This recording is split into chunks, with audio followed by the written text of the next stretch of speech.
Hey, good morning, polar bears. It is Friday, November 13th, 2020, and welcome to another episode of Forensic Science with me, your host, Mr. B. It's Friday, y'all. I'm hoping you're having a great day thus far. We're gonna jump in and we're gonna practice a little bit. Um, Basically practice a concept we learned about last week. So, just a quick reminder. Later on, you are going to need a white sheet of paper, a number 2 pencil, or just a pencil, technically, and some clear tape, preferably some Scotch tape. So we are talking about fingerprints again. We went over them last week. You actually did really good on that assignment last week.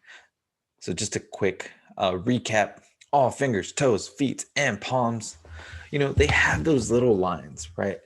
You can take a look, you can peek on your fingers, you can look at your palms as well, right? And they're going to have those small little lines. We call those ridges. Remember, these ridges, they help us grip all sorts of cups and hammers and all sorts of items. And even if I know some of y'all might not have sweaty hands, but you still let out some sweat, some we call natural secretion, right?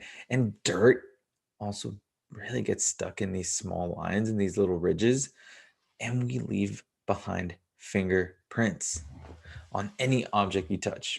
You might see them on your desk. Maybe after you come back from PE, you press down and touch down on your desk.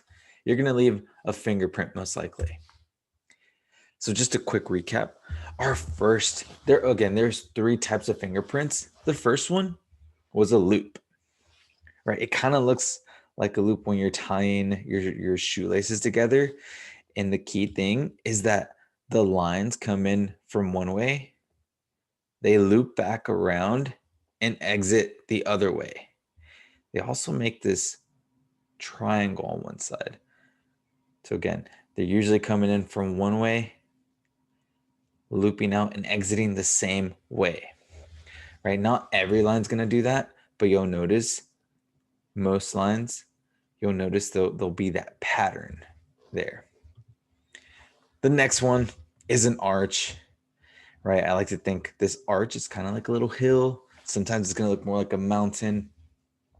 And the lines in an arch, they're going to enter from one way. In this case, they're entering from the left side.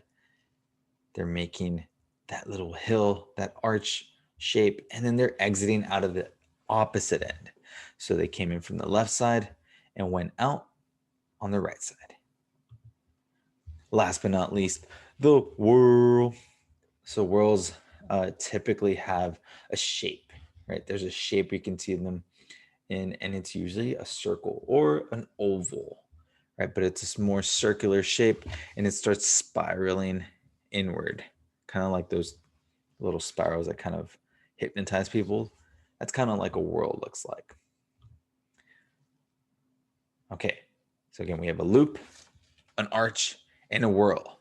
You're going to be using this later on to find out